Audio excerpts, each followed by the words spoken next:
You are now watching a True Knicks Talk podcast post-game show live with your host, CP.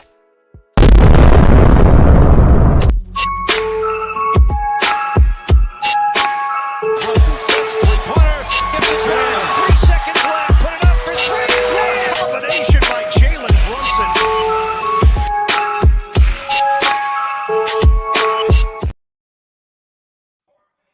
Woo-hoo-hoo! Welcome to the True Knicks Talk post-game show. It's your boy CP here from the CP New York Sports YouTube channel here with my co-host Nick from the He Did This To Me podcast. Nick, how are you doing today? We got a hell of a dub, game one. First True Knicks Talk post-game of the playoffs. How you doing, man? Hey, man, orange and blue skies. You know what I mean? It was. There was a lot of tense moments, but at the moment, I am elated, and we got out of there with a dub. Oh, that's the only thing that matters right now, guys. If you are in here, some of you all maybe listen to on X, YouTube, all that good stuff. Come on over to the YouTube channel. Subscribe to both YouTube channels. Link is going to be in the description down below for the He Did This To Me podcast. This is also being streamed for the first time ever to the He Did This To Me channel. And make sure you go hit that thumbs up and the subscribe button. I definitely appreciate that. And hit the thumbs up, like I said, keep commenting. Hit the live chat. How are you all feeling right now? Knicks dub. Let's get into it. We're going to be analyzing this game, and we already got big task at hand in the chat saying, what? Knicks pride, baby. Boom, boom, boom, boom, boom, boom. Big task. We appreciate you. Let's talk about this game. 2024 NBA playoffs are here. Here is your Knicks starting box score. The Knicks lead the series 1-0 by a score of 111-104 in the opening game at MSG. The Garden was electric. Everyone was out and about. A lot of people on my X account were actually at the game. So very jealous of them. But listen, this box score is absolutely wild to me. And we are going to talk about the bench contributions that we got out of all three bench pieces, which propelled the Knicks to victory in my mind in this game, especially with a struggling Brunson that only shot 30%, just a tad above 30% from the field. The three bench pieces, let's wait to get into them because, listen, going into this series, I said Deuce McBride was the X factor. We'll get into that here in just a second. But how are you feeling about the starters production, and what did you like? What did you not like? Obviously, Brunson had a tough night, and from the very beginning, you could just see that he wasn't himself. He seemed sped up. He seemed like he had a little bit of nerves going, something like that. He just did not seem like himself, and you kept expecting him to snap out of it, like we've seen him do so many times. And he would show little hints of it, but then other times, there was times where I was just like, just move the ball. He seemed like there was times where he just wanted to get off a shot, and that's not typically how he plays. And luckily enough, we were obviously able to withstand it. As far as the other starters, Ragu, I thought actually was playing pretty well. But then when Deuce does what he does, I think at one point in the fourth quarter, he was a plus 34 overall. At that point, you can't take this guy out of the game. Like, he's got to continue to play. So Ragu kind of got played off the court just because of Deuce's unbelievable performance. But then you have Hartenstein played a very, very good game. He did a great job of not fouling Embiid. He did a great job of making those great backdoor passes that he always makes. And then Josh Hart. I mean, come on, man. This guy, and Josh Hart again. There were certain points in the third quarter. I was watching the game with my pops, co-host. He did this to me.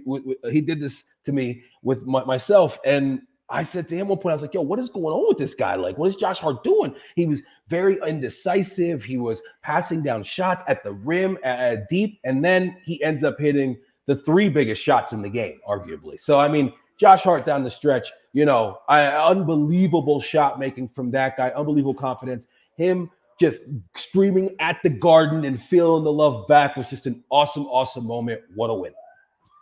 Yo, bro, if you didn't mention Josh Hart, like, I don't know, I was probably going to scream at the top of my lungs because this guy, before he hit those three big shots down the stretch, I believe he was only 3 of 10 from the field before that. A lot of other open three-pointers that they were just sagging off of him, waiting for him to take. And honestly, that's been the case all season long. And we sort of all season long have been flip-flopping between Josh Hart, what the hell are you doing? Take this shot. And oh, yeah, that man is confident as hell right now from 3, and he's going to shoot that ball. And it's been like sort of teetering back and forth. And today, you know what? He said, listen, screw it. I'm just going to let it fly. And last playoff series, I hate to mention the 2022 playoffs or the 2023 playoffs, whatever, however you want to call it.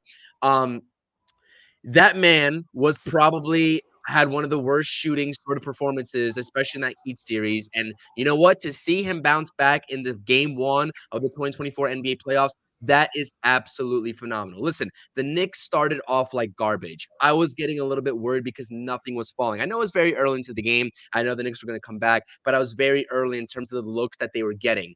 But listen, this was a complete all-around team win. I Heart, Mitch off the bench, Brunson with, 7 assists on the ball game, but just being that commander of the ball right when he's in the game and just leading this offense through and through. Obviously, Devo didn't really he had a decent all-around game, but just not as much of the volume of shooting that you're used to seeing Dante DiVincenzo put up, only there at 3 points. But also, OG Anunoby, a crucial 3 himself, doesn't shoot often. I'm not gonna lie to you. He only took 9 shots in this game, went 5 of 9, which is great. But crucial, crucial 3 after Josh Hart's first 3 to sort of not put the icing on the game, but definitely separate the Knicks from the Sixers there late in that fourth quarter. Listen, this team, right, and we talk about someone asked me in my group chat actually, mid-game, what is the contribution that you're missing from Julius Randle? Like, do you miss him on the floor? I said, this is hindering our offense, no doubt. But after that, and this is when the Knicks are struggling, but after that point, everybody stepped up, Nick. This was just absolutely and listen, you know what the most electrifying part of this game was the physicality. I feel like the New York Knicks set the tone and they were physical, especially late in the game with Embiid. Mitchell Robinson pestering Embiid. I love it. I fucking love it, man. Shout out to Mitch off the bench. Shout out to Deuce McBride. My guy Josh in the chat here saying the Deuce is motherfucking loose. Listen, man, I don't curse on here ever, but this has me amped. This has me absolutely electrified. It's a great day for New York sports, man. The Mets took a series from the Dodgers, hottest team in baseball, and our New York Knicks are now 1-0 to start the series. A lot more work left to do, but we enjoy the victories when we get them. And Aaron is saying here, did Deuce really try to defend Maxey today? Listen, Maxey's always going to get his regardless, Aaron. Always going to get his regardless. And honestly, there were times where Maxey got kind of a little bit of cheap layups, did a little crappy Euro step, and nobody really wanted to contest and get the foul in the and one. But nonetheless, I really do think that Deuce McBride, as soon as he entered the ballgame, we know what his contributions were from 3, just sort of shadowing Tyrese Maxey made all the difference in the world. Listen, like I said, Tyrese Maxey is going to get his regardless. He's a dog. Like, I'm never going to take away from the opposition's talent. Tyrese Maxey is that guy for sure. But Deuce McBride really made a difference, and it's not going to show up right in terms of Maxey's point total, but you can just tell Deuce McBride just forced a little bit of uncomfortable shots. And sometimes that's all the difference in the world. So I don't know what you got to say about that, but I really do think that this ball game changed for the better, right? With Deuce McBride entering that ball game. I mean, yeah, the plus minus definitely tells the story with Deuce McBride today. And Maxey, he's unbelievable. He's legitimately the fastest player in the league, it seems like. I mean, it seems like when he's got a head of steam going, no one can stay in front of him. He's got that Euro step, boom, boom. They say he's a big D Wade fan, and I can see it in his game. And but to start off the fourth quarter, Deuce did slow him down a little bit. And that's the thing when we're talking about great players. You're not going to just totally erase them, but you're going to try your best to slow them down. Josh Hart, the thing about him is that even though he is doesn't have great form, he's not anywhere close to what you would call a pure shooter, we know that he's clutch. He's shown us multiple times. Look at the game in Cleveland where he hits a step back daddy 3-pointer to put that game away. And today, I'm talking about off the dribble pull up like with the man, have it, off balance, bang. And when we need it, and give Brunson his credit, because Brunson, in both the pass to Hart and the pass to Anunoby, they were trying their best to get the ball out of his hands. He made the correct, confident pass to a guy who stepped in and knocked down a shot. Mitchie goes to the line. He hits 2 free throws. Facts. Mitchell Robinson was unbelievable tonight. He was all over the place. You could tell Embiid is he's compromised. He's not making that second jump with Mitch and getting up, and that's why Mitch was able to dominate on the offensive glass as he always does. I mean, Hartenstein was playing great, but Mitch came in and he was the hot hand. I mean, defensively, when he had that play where he snatched it, and he rolled around on the ground and ended up in a jump ball, and the Garden crowd was going wild. Man, come on, man. That's the type of shit we need. I loved how Mitch played tonight. He was fantastic, and I just really think that we showed tonight, even with a totally subpar game by Jalen Brunson's standards, we are still able to pull out a win. And Joel Embiid physically, I see him having a hard time. Like my pop said to me during the game, he said, I think this is about the best that we're going to see out of him. He had a good game. But physically, there's only so much he can do.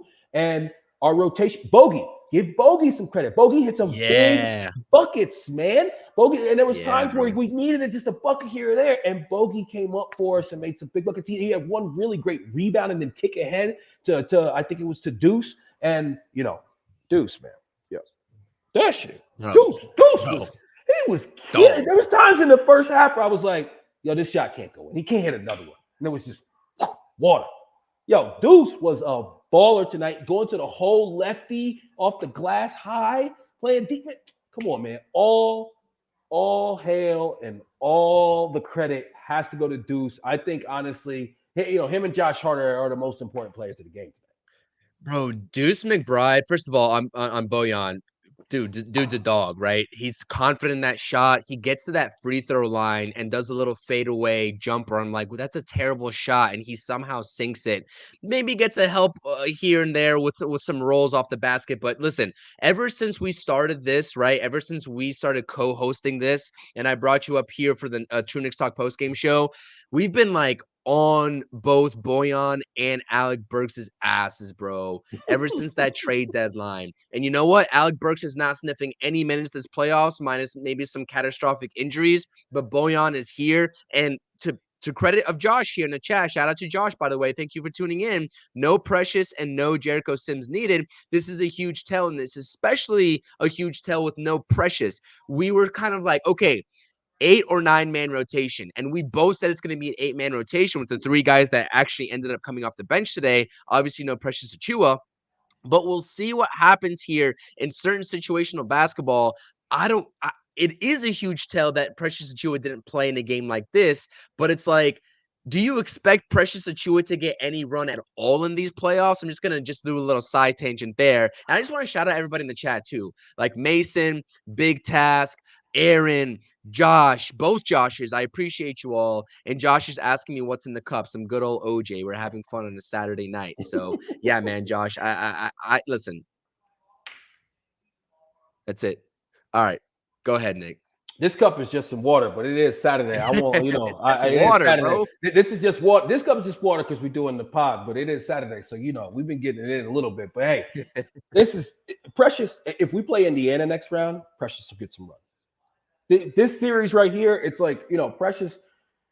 They don't have a 4. All their Tobias Harris is like their 4. You know what I mean? So it's like you don't have a 4 that he matches up with, and you don't want Precious having to deal with Embiid. So I do not think that Precious is going to get a ton of run in this series, but I do think that if we play Indiana, or even if whoever we play, Indiana or Milwaukee, if we get to the next round, which I obviously think we will, I think that then Precious can carve out some minutes. But right now, I mean, listen, you can't. The thing I love about Tibbs is Tibbs plays the hot hand.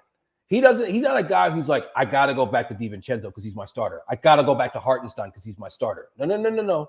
All right, this is what's working right now. We got to go. I mean, basically, Brunson is pretty much the only player that has autonomy, and he's going to be on the floor. And to a certain extent, Josh Hart. And the thing about Josh Hart is that even when he's not, shooting the ball well, even when he's, just doing stupid shit with the ball in the third quarter, man. Just being mad careless with the rock and doing dumb shit. Him and Brunson, honestly. And even when he's doing stuff like that, there's so many other things that he does well and consistent impact that he makes on the floor that it's hard to take him off. And he played the entire second half, and we needed every single moment of it. I told my dad towards the end of the game, we won't talk about this from years from now. We're going to call it the Josh Hart game. No, we literally are. Because listen, this dude, like, you know what? When I look at performances, it's not about how you start, it's how you finish. And this man, Josh Hart, is never out of the damn ball game, right? And just the grittiness. And I think I shorted him one rebound here on the night. I believe he had 13. I could be wrong though. But nonetheless, this guy is the epitome of New York basketball, bro. I just want to take a second and just go on a tangent here and just talk about all this talk that the Knicks fan base on X and social media was talking about this offseason when we gave Josh Hart that 4-year, $80 million bag. Listen, especially after a relatively down shooting playoff performance last season. This man is the definition of New York basketball, the grittiness, and he is getting all of these rebounds. Like, listen, bro, I don't know how many times we're gonna see Josh Hart just dash across the court into that paint and just grab that ball and grab that rebound, throw himself on the floor and get that loose ball. Like, you need players like that in today's NBA, and it's a lost art. It really is a lost art, and not many teams have this type of guy. I'm not gonna lie to you. And like, I'm not trying to go off and be a homer for Josh Hart right now, but not many NBA teams have this type of guy right now in Why today's not? Go off, King. Give Josh his No, listen, love. and he deserves the love, bro. And not many people today, obviously, we're giving him his props, right? But he doesn't need to score 22 to make a tremendous impact on the ball game. And that's what a lot of people like. We can sit here and look at box scores all day long, but if you take a look at Josh Hart over the longevity of this 2023-2024 season, and even going back to last year, it was very evident. He shot the ball really well. He does not need to score the rock to make an impact. He can score 10 points for all I care as long as he's doing it on the other side of the ball defensively and on the glass. And also, he is a big reason throughout this whole entire season the Knicks have had a great offensive rebounding perspective, and they've been one of the top offensive rebounding teams in the league because he goes after the loose balls, especially those long rebounds on the offensive glass. So shout out to Josh Hart. He is that guy. And shout out to their podcast because he always does a great job. I think like honestly, I don't know who's the glue of that team in the locker room, but I feel like it's Josh Hart. I feel like he has the personality to bring everyone together. You know what I mean? Like Jalen Brunson, like is slowly becoming a little bit more like social and into the New York like media sort of things, like that side of it. But I feel like Josh Hart already has that personality, right? And he's always had that personality to be that one to bring the locker room together. And that's just speculation from me, but it really feels that way for me. So listen, great game all in all. The bench contributed. And listen, I'm gonna go to the next slide here. This is what we were kind of talking about here. I wanted to throw this in to paint a picture to people who may not have been box score watching, didn't really see the end results of things. This is the, I guess, team statistics, if you will, of how this game played out. And Nick, what was our biggest key for the New York Knicks this playoff run? And it's just getting started. Like I said, it's just one game. We understand that. We're not sort of saying, oh, this is going to be the entire playoff run. We're not getting ahead of ourselves here. But looking back at last playoff run, it really left a sour taste, at least in my mouth, because the Knicks just simply couldn't keep up with the shooting aspect, especially against the Miami Heat, right? And you talk about these great shooting teams, especially from outside, like the Miami Heat, the Boston Celtics, the Milwaukee Bucks, those top teams in the East, right alongside the New York Knicks, right? The Knicks are probably thought of as an afterthought in terms of the outside shooting. Now, don't get me wrong, Dante DiVincenzo has definitely helped, right? Jalen Brunson obviously shoots those threes well, but it's like, can we keep pace consistently? Having Boyan now helps. Having Deuce McBride literally tearing it up helps. but can they do that consistently? You see 45.7% from three versus 34.3% for the Philadelphia 76ers. Is this a trend that you expect to continue? Are you sold on the New York Knicks being able to replicate? Listen, obviously it takes the other team missing, which takes great contest. It takes great rotations as well, which you can obviously sort of impact on the defensive side of the ball. But at the end of the day, teams are going to get their fair share of threes and they're just going to put shots up. This is today's NBA we're talking about. Are you confident that this is going to hold true? I'm not even talking about the 76ers, just like aspect of things, but just that 45.7%, which I'll take all day long. Are you confident in that holding true? No. If we shoot 45% from three, we're going to win the championship. There's nothing for the play. If we shoot 45% for the rest of the playoffs, we'll win the championship. That's not going to happen. Okay. But we also will shoot better overall field goal percentage. We missed a lot of shots that we typically make, that 39.6%. That number will go up. The 3-point number, hey, we just got to keep it in the high 30s. I think if we keep it in the high 30s, we have a chance because of that rebound number. We get so many extra possessions because of how we rebound the ball. And, listen, you talked about Josh Hart and everything that he did. Some of the different people who have criticized him, they don't know ball. If you watch this guy, you watch basketball, you know that he is a winning basketball player. And, hey, shout to Josh Hart, shout to Josh B, shout to Josh Renner, Josh B in the chat. He is the perfect guy to wear that number 3 like we love Starks. He absolutely, positively is the perfect guy to wear that. At one point, when he hit that 3 at one point, I wanted him to go like this, through the New York across the chest like Starks used to do back then. But I mean, I read online. I can't take credit for this. I heard somebody say that he's like the love child of Charles Oakley and John Starks. And it's a great description because he really is like, half of both of those players. I mean, I just love the way this guy plays. Even when I was frustrated with him, it's not like I'm thinking to myself, get him out of the game. And he rewarded Tom Thibodeau and all of Knicks land with just absolutely massive, huge shots down the stretch. I mean, you can't overstate the time and situation. I mean, a possession where it's a lost possession. The possession is shit. Brunson, whatever, throws it over to him. He's dribbling the ball and just pulls up. Bang! If he missed that misses, that shot misses. Everything's different. The whole we're both sitting here, mad and melancholy and shit. But it's like, this guy, he got it done.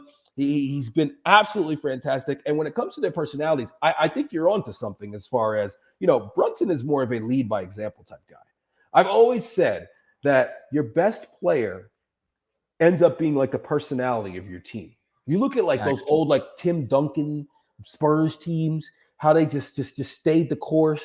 And they were just like him. And especially when you have that coach to player synergy, and now everybody just follows his lead. Josh Hart is more, I'm sure, vocal.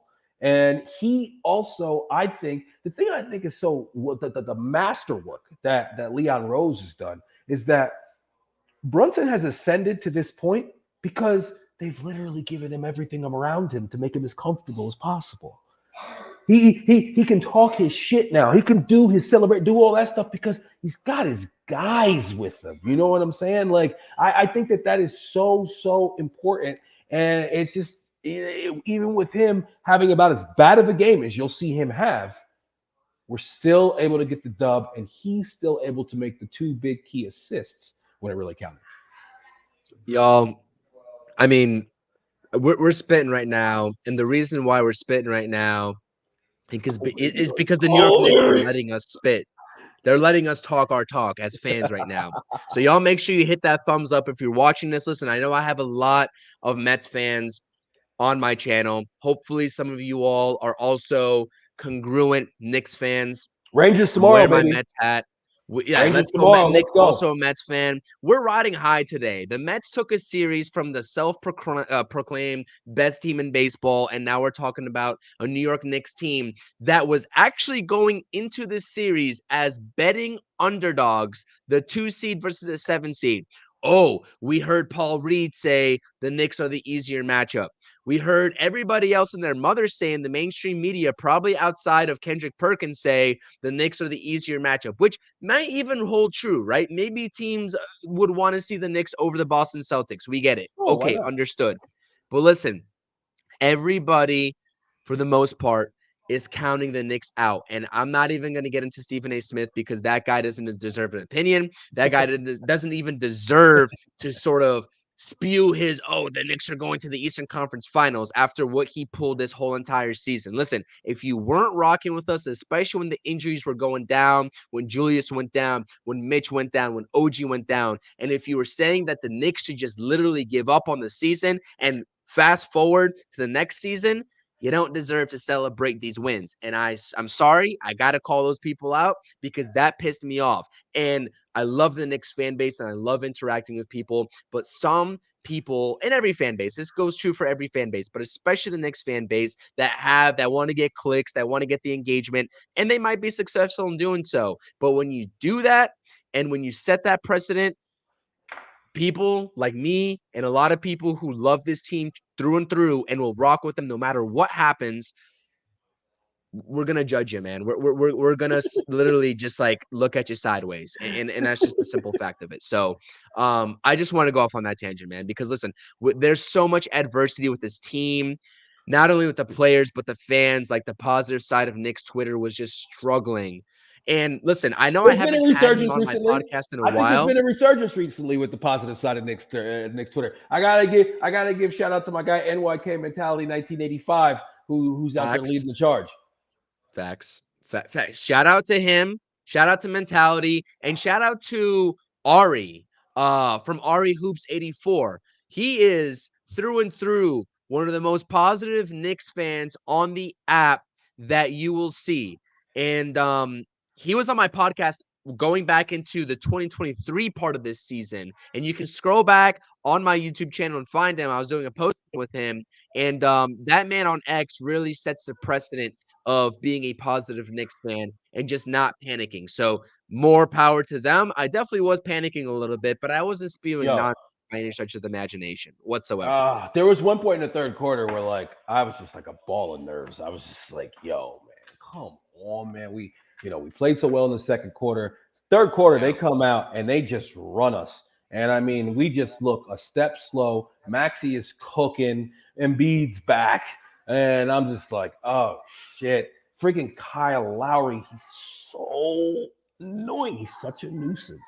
Where I don't like good. Kyle Lowry, bro. I don't like him personally, but I realize that he's one of those guys. If he was on my squad, I'd probably really, You'd really like him. like him. Facts. Yeah, yeah, yeah. He's We one of talked those guys. about that the trade deadline too when Yeah, he like I cleared was like, yo, waivers or whatever. but yeah, no, Nah. shout out to my guy AJ who said that he basically says he's dramatic and he's kind of dirty and he's been labeled crafty. I do think he's pretty crafty, and he seems to always hit that fucking big three when like either like the game's getting away from it or like they're coming back but close but not close enough. He always seems to hit that three to get them there. Like that's just his game. He'll take a charge, he'll get a rebound, he'll do something. But overall, I just think that how lucky are we that we got a game with Brunson playing like that? And you just Like, you have so much confidence. The fact that like I had confidence the entire time. Like when there was like 4 minutes left, I was like, Brunson's gonna take over right now. And he hit that one little fadeaway jump shot in the lane. And then the next time he had that where he had the possession where he missed the jump shot way short. He gets his own rebound and then he gets the charge, which was a charge. And it was just like that was how he was playing the whole game, just like a little bit too fast, like too much nerves, too much going on. So now he gets a chance to chill, and hopefully on Monday he can come back and he can be the guy that we're used to. And if he's the guy that we're used to, we win comfortably. Before I get into the chat here, because I see a couple comments here about the Rangers playing tomorrow that I want to get into because I want to shout out the squad. Let's go Rangers. Let's go Rangers. Absolutely. We'll talk about that here in just a second. I know it's the Knicks post game, but do you think this type of game calms Brunson down a little bit? Like, yo, I don't really have to be like, I know I'm that guy, like, and I've been that guy and I will continue to be that guy, but I don't absolutely need to be that guy because my guys got me my guys got my back and they'll pick me up if I have a bad game. Like, do you think that relieves some pressure seeing that he went 30% from the field and they still got the dub. Like, if you're Jalen Brunson, what does that do to your confidence in your mind? I see. The thing about Brunson is I don't think his confidence ever wavers. I think that he had supreme confidence throughout the game. He just seemed to be a little bit nervous. Honestly, he seemed to be just like a little bit sped up and not his self. And I think that he is the type of guy that he will rewatch this and he will think the same thing about himself. And he'll realize that, my pops, he said to me during the game, and he made a really great point. He said, Brunson's gotten to that level of player. One thing that you watched, even when Jordan was still the best player in the league and like scoring like 28 points a game, in the first quarter or so, he would chill and get other guys involved, let them do their thing. If something came to him and good, Brunson was doing too much where he was initiating. Brunson, move the ball, move it. Try as our guy Tibbs always says, trust the pass, move it around, and then get the ball with somebody running at you. I gotta stop for a second because I was giving my man Josh B the press. I was giving him some love. I was giving him some love before, and then I just saw in the chat he comes in with this crazy talk about how he's not a Randall fan. I don't understand how anybody who considers themselves a Knicks fan cannot be a Randall fan, considering he was the beginning of this renaissance that we've seen. I am the president of the Julius Randle fan club. He is currently down and got hurt. At the time he got hurt, he had just made the all-star team and was playing the best basketball I've ever seen him play. So, Josh B, if you're not a Randall fan, I don't know exactly what we got to do, but come on, man. What does this guy got to do for you to be a fan of his? What does he got to do? Huh? Who's the guy? Out. Everybody who always says, oh, Julius. Who's the guy that you want instead of him? You want to trade him for Karl Anthony Towns? No, come on. But speaking of them, they just blew out the Suns today in an incredible. The Suns have no identity. I live in the desert. Yeah. I grew up in Jersey. My pops grew up in Brooklyn, but like I live in the desert, so I consume more Suns, and I have homies who are Suns fans. So therefore, the Booker instead of Julius, one's a 2 and one's a 4. This is the thing is that, okay, so I would love to, if we could somehow add Booker in addition, that would be great. But the team right now, the thing that will stop us is that we're too perimeter oriented, and we don't have one guy other than Brunson who can consistently score in the paint, and he's still small. It's gonna be harder for him to do that in the playoffs. That's why that doesn't work. But let's play devil's advocate here for just a little bit before I scroll up in the chat here, because I know we're getting off into a tangent. This isn't really about tonight's game, but let's just say that. And shout out to Josh. Josh is a true supporter of the channel. Like I will not tolerate any Julius slander ever. I might as well be the vice president of the Julius Randle fan club because that's my guy too. I'm rocking with Julius all day long. He really did start this renaissance of new Knicks basketball, obviously coming back into this organization or coming to this organization in 2019. I get that the effort isn't there to the naked eye for some people as much as they would like, right? This is New York. You get the spotlight shined on you. But listen, let's play devil's advocate. Booker, this is not going to happen, right? Let's just say it for what it is. Booker comes here. You have to kick Dante to the bench. Do you think at all in anything? And I'm not even saying let's just take Booker into account here. I'm saying about at all in this offseason.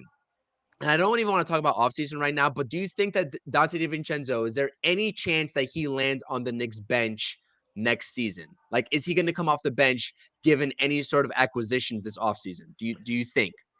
It's hard for me to say is there any chance, but I'll give my opinion as far as like what I would do if it was up to me, because this is a conversation I've actually had me and my pops pretty extensively as far as like, there's only a couple guys that I would ever like bring in right now and put them as the starting two guard in front of Dante. So I was even talking about because they say DeRozan really wants to come here, and I mean, DeRozan, I loved his game, but this is the thing: this is the thing. If you could convince DeRozan to say, "Hey, you're gonna be my sixth man, and you're gonna finish a lot of games because he's fucking crazy clutch, like late in games and gets a shot off whenever he wants," if you can convince him to do that, because I need a guy who's not just a 3-point shooter, but a 2 or 3 feet behind the line 3-point shooter with a quick release as the guy who's one pass away from Brunson. That makes his life a whole lot easier when that guy is that guy. That's why, you got Quentin Grimes. He wasn't it.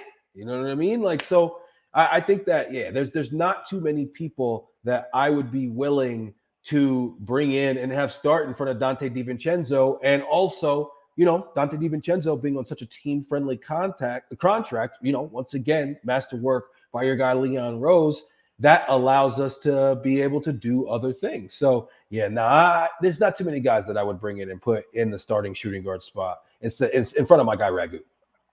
And he was the third leading three-point shooter in all of the league, right? I believe it was Steph ahead of him, and I forgot who else this season, but then the big Ragu was number 3. So, yeah. So yeah, I agree with you. We'll see what happens. This offseason is gonna be interesting, but let's just I can't look forward to the offseason right now. We have the playoffs literally right in front of our faces, and Before Julius we get Randle's off not the part of the offseason, playoffs. before we get off the Randall stuff, I gotta come at Josh B one more time. He's in the chat. I gotta come at him one more time. I want to ask him: did he watch either the game against Miami last year, or did he watch the game against Minnesota this year down the stretch? Where the game against Minnesota, in my opinion, was the most clutch performance we've ever seen from Julius Randle, shot after shot. When Brunson was having a tough game, right after it was the first game that we had OG. I'm pretty sure it was on the first. It was on the first of the year, New Year's Day, and my man this was going to be Randall's year where he was going to show everybody in the playoffs, and he was going to do his thing. And as we saw tonight, hey, Yeah. Brunson, our fearless leader, he just had a tough one. So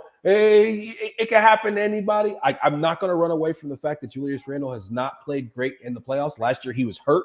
But he did have some very, very good games, but he's hurt. He got hurt again and was never able to really get to form. But man, Josh B. By the beginning of next season, Josh B. You keep watching. We're gonna have you supporting Julius too. Yeah, facts. And we appreciate you just even being here, Josh. We appreciate you supporting the channel as well. As always, guys, make sure you continue to hit the live chat, right? We're having a friendly discussion. We're having great discussion here. We're all community here. As long as you all are rooting and not being a fake fair weather fan for the New York Knicks this playoffs, we are all here to have great discourse. So not only make sure to subscribe to me, but if you have not subscribed to the He Did This to Me podcast over on YouTube, type in at He Did This to Me, whether it's right now in a new tab or whether you do it after the stream. Subscribe to their channel, to father-son duo, New York sports. They took the wrong side of the football equation because they're Jets fans and they stink, and so do we at the moment. But listen, we have a little bit better history than they do. Doesn't matter. We're both Mets and Knicks fans, which is all that matters right now. And Rangers. And Uh, Rangers.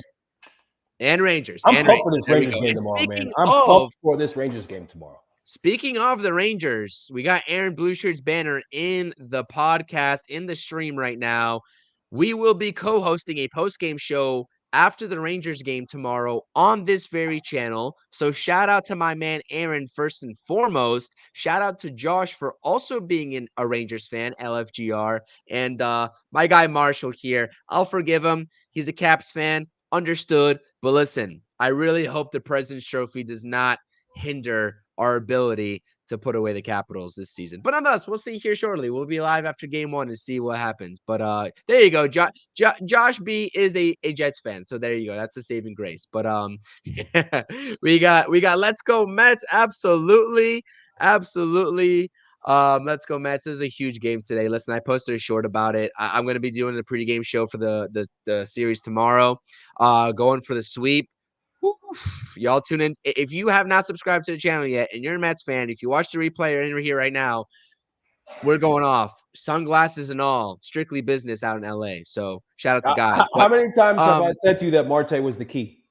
He's the key. And he's absolutely proving me wrong. Listen, Marte last, if you look at the Mets the last few seasons, when the Braves came and stormed back and overtook us, it was when Marte got hurt. You look at his last season, he was hurt all season. He is the key. I was giving him a lot of flack this offseason, but you know what? He's shut me up. And so is Harrison Bader. And this team is just like gelling right now. So anyways, that's the Mets tangent. I understand some of you all may be Yankees fans. Understood. You picked the wrong baseball team, but it's all good. You know what I mean? We root for the underdogs here. So let's get into this though. We know the Knicks. Sorry, we're on the Mets conversation. I said Mets. We're on the Knicks right now. 1-0 series lead. Electric game. Embiid, monstrous putback dunk, but came up hobbling and did not after he came back in, did not look like the same Embiid at all. Obviously, they're a different team with Embiid on the floor, just being there, regardless of what his contributions are. Their confidence, everything. They're a different team with him on the floor. What are your keys to the rest of the series? Given what we know now, we know what we saw. Juice McBride, contributions, 21 points off the bench. Bojan Bogdanovic. Would you? This is actually kind of a curious question because I haven't thought about this. And I don't think Tom Thibodeau is going to do this. I don't think he's going to mess with the mojo of the team. But would you start Mitch at any point in this series over iHeart? No reason to do that, right? I don't think he would either. I wouldn't do either. But just a question. Just a question. To quote my guy Charles Oakley, if it ain't broke, don't break it. Okay, there's no reason to do anything like that. I thought we had the perfect rotation as far as the centers. You throw them both at them. Whoever's having the game, that's who you go with. The thing about iHeart is that he gives you that ability to play make and throw that slick backdoor pass, which is very important as well. That's the one thing that Mitch is not going to give you. But Mitch gives you supreme athleticism, his ability to guard the pick and roll and just basically guard everybody on the floor at once in the paint is fantastic. Embiid, listen, that attempt by him, you out here, you're on a bum knee, you're acknowledged that you're 70, 80%, and all of a sudden you want to be Tracy McGrady? Like, chill. Like, I just thought that was just it was mad reckless. It was a crazy, reckless attempt by him. He needs to be doing everything. My dad said this to me during the game. He's right. He needs to be doing everything where he's jumping off of 2 feet and landing on 2 feet. He can be extremely controlled. He was killing us in the first quarter. In the first quarter, I was like, he looks pretty good to me. And then, he made that play. And then, as you can see, he's going to continue to be compromised as this series goes on, and as even within a particular game as it goes on.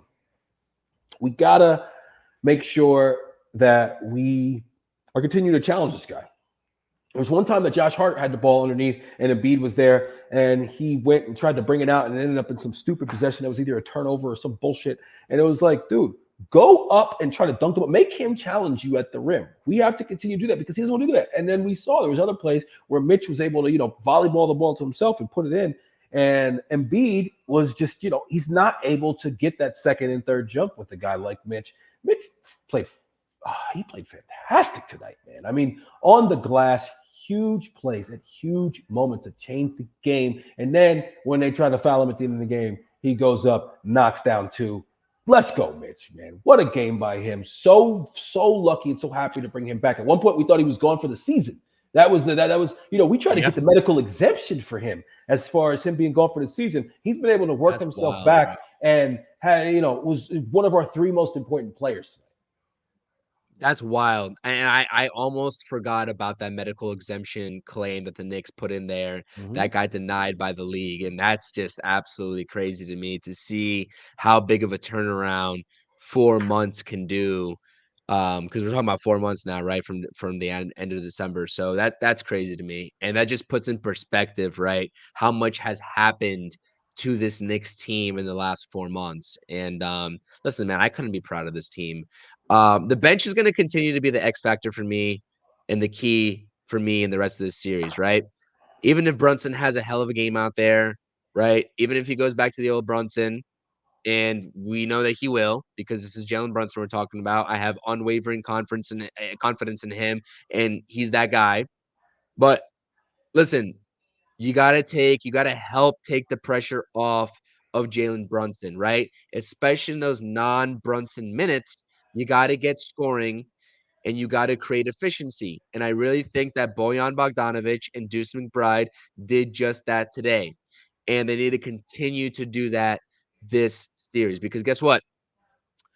A couple of guys on the Sixers side, Nick Batum, right? I don't really expect much of Nick Batum, but I do expect him to make the open shots when he gets the ball. Listen, we've been torched by what's his face? Georges Niang in the past, right? Georges Niang can't freaking miss against the Knicks. So I expect that Nick Batum, when he gets a wide open 3 in the next game, he's going to make it, unlike tonight. So I'm expecting this was already in a close game. I'm expecting it to be even closer for the rest of the series. And so these bench pieces, like we got to maintain that consistency off the bench. It has to be literally relentless out there. Deuce McBride has to be relentless, which he was today. Mitchell Robinson, same thing. Like, we can't take games off. We can't take quarters off. It has to be a complete ball game.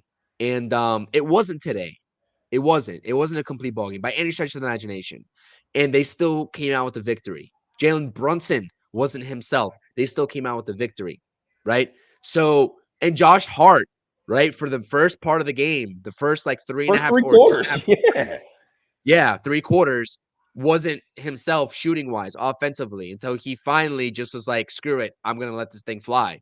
So all that to He hit his first all three. taking He all hit his that, first three. That's the thing. His first three, yeah, he caught it and confidently shot it. And I was like, okay, let's yep, go. And then there's other times after that. Listen, I think there is a balance that he has to have as far as like, all right, just because they're sagging off you, that doesn't mean I don't like when he shoots off the dribble too often. If he doesn't have to, it's better if he just catches and shoots it. But at the end of the game, when he had to, he was able to knock it down. I think that's probably mentally for him very hard to grasp. Like, okay, yeah. when is the best time to do this? But we need him to be confident. We need him to shoot just to keep the defense honest. Yeah, yeah, absolutely. And that's just the perfect statement right there. So we'll see what happens.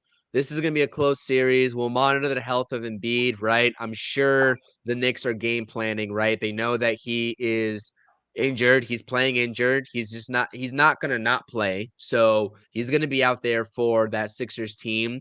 If I had to guess, the offense is going to flow through the hands of Maxey more often than Embiid's hands, right?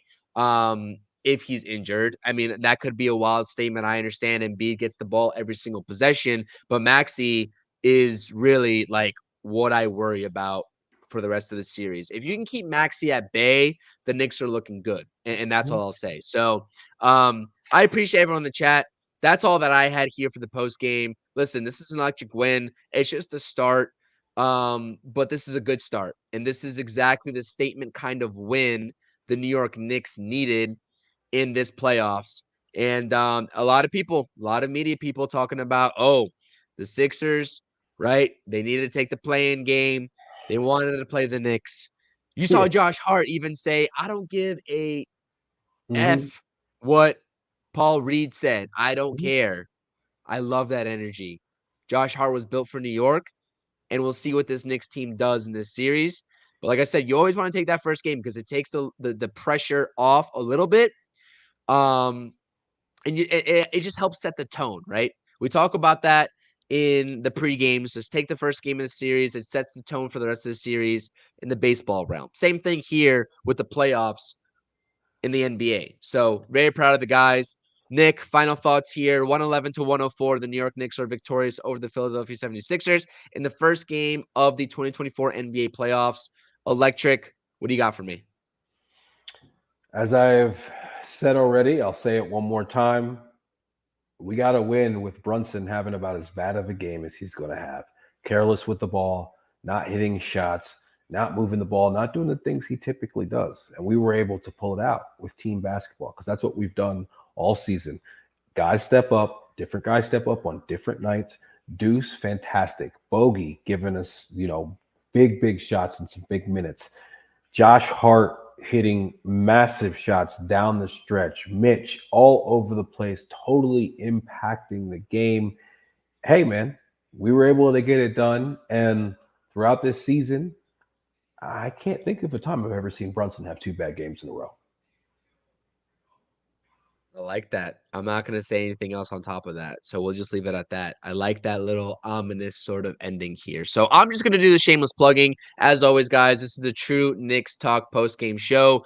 As always, if you're here, hit the thumbs up on YouTube. If you're watching over on X, make sure you catch the replay. If you didn't watch the full stream, hit the thumbs up once you're over here on the YouTube channel. Don't only subscribe to the at CPNY Sports YouTube channel. You can find me on X, Instagram, YouTube, all of that at CPNY Sports. But this is also being streamed to the He Did This To Me podcast over on YouTube as well. I believe there's no underscores in your YouTube. It's just He Did This To Me, right? Yes, sir. Yes, he did this to me over on YouTube. Make sure you go subscribe. As always, thank you all for being part of the live chat. We appreciate everyone in the chat. Let me just go up and down here. We got Oliver, we got Josh, we got both Joshes, we got Marshall, we got Conflicto, we got Aaron, we got who else we got here? Mason was part Conflicto's of the got a trade. Puerto Rican flag. That's conflicto. Conflicto. We got Big Task as well. We appreciate everyone. Thank you all so much for rocking with us here. As always, make sure you hit that thumbs up. Tell your friends, tell your family if they are New York Knicks fans as well to subscribe to the channel. And listen, schedule permitting, we'll see you all in the next post game. We're going to be trying to go live after every single game. But as for Aaron in the chat as well from the Blue Shirts Banner podcast, we will be live after the New York Rangers play game 1 of their playoff series here against the Washington Capitals. We appreciate you all so much. And as always, well, first of all, I have to make a great point here and just back you up in saying, when have we seen Jalen Brunson have 2 bad games in a row? And that's all I'll leave it at. So, as always, True Knicks Talk postgame show. We'll see you on the next one. Let's go, Knicks. See y'all later. Peace. Thank you for watching the True Knicks Talk podcast. Make sure